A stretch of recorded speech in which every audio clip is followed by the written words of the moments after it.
在个新闻要邀请所有乡亲来去赏花。这当年5月份油桐花开花有够水，无论讲是伫咧树林顶，还是落来到涂骹，这袂输落雪同款。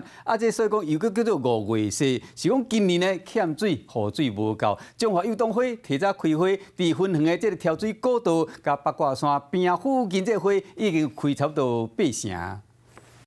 青景景的油桐树仔顶，结一蕊结一蕊白丝丝的油桐花，就亲像是落4月雪。风微微啊吹，互油桐花飞落地，涂骹就亲像铺白色地毯，景色是水甲鹅了盖搭子。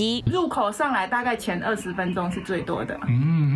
觉得这样漂亮吗？很漂亮，漂亮啊！风飘过来就很漂亮。油桐花开花所在，伫咧中华分园乡跳水古道的四周围和八卦山附近，差不多开8成外。 过去油桐花红讲作是5月雪，今年煞提早开花，研判和2年前开花时拄到相像的问题，雨水欠缺影响油桐花生存危机，才会急要开花结籽，所以5月雪嘛提早变4月雪。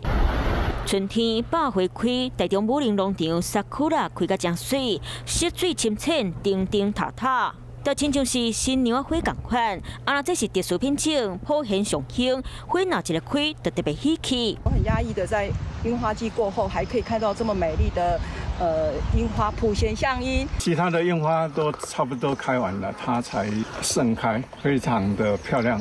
个黄青色的郁金香嘛是特殊品种的樱花，花蕊是开甲真高雅。哈你看樱花品种，伫咧春天开花，嘛会继续开到4月底。欢迎民众闹营会当刷卡来遮看水景。